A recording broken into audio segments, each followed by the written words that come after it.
ஹாய்ங்க. நம்ம இன்னைக்கு எங்க வந்தோம் அப்டின்னா, ஸோ எங்க அக்கா கூட கொஞ்சம் தூரம் ஒரு லாங்கா போயிட்டு வரலாம் அப்படின்னு சொல்லிட்டு நானும் என் சிஸ்டர் எங்க ஸ்கூட்டில போயிட்டு வந்தோம். ஸோ எனக்கு ரொம்ப பசியா இருந்துச்சா, ஸோ அவகிட்ட போயிட்டு ஒரு ஹோட்டல்ல நிறுத்து அப்படி சொன்னோனே, இங்க தான் நிறுத்துனா. அந்த கடை தான் வந்து காரைக்குடி பாண்டியன். ஸோ அங்க வந்து எப்படின்னா பிரியாணி, ஃபாஸ்ட் ஃபுட் எல்லாமே இருந்துச்சு. ஸோ அந்த இது உங்களுக்கு தெரில சாரி. அவங்க வந்து அந்த பிரியாணி தட்ட வச்சிருந்தாங்க. அந்த அண்ணாகிட்ட போயிட்டு நான் வந்து ஒரு பார்சல் சொன்னேன். ஸோ அவங்க வந்து செய்ய ஆரம்பிச்சாங்க எங்களுக்காக. ஸோ அது வந்து அழகா செஞ்சாங்க. நெறைய அழகா நெறைய ஏதேதோ போட்டு செஞ்சாங்க.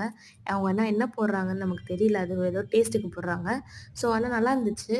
ஸோ பண்ணி குடுக்க சொன்னாங்க. பண்ணி குடுத்துட்டு இருந்தாங்க. அவங்க செய்றத நாங்க அப்படியே பார்த்துட்டு நானும் என் சிஸ்டரும் அப்படியே வீடியோ எடுத்துட்டு இருந்தோம். ஸோ எடுத்துட்டு வாங்கிட்டு வந்துட்டோம் வீட்டுக்கு. வீட்டுக்கு வந்த வழியில அவ வந்து பானிபூரி கேட்டா என்னோட சிஸ்டர். ஸோ என்ன பண்றதுன்னு தெரியாம அவ வெளிய அங்க நின்னுட்டு இருந்தாங்களா. ஸோ அங்க போயிட்டு பானிபூரி ஒரு பார்சல் சொல்லிட்டு வந்துட்டேன்.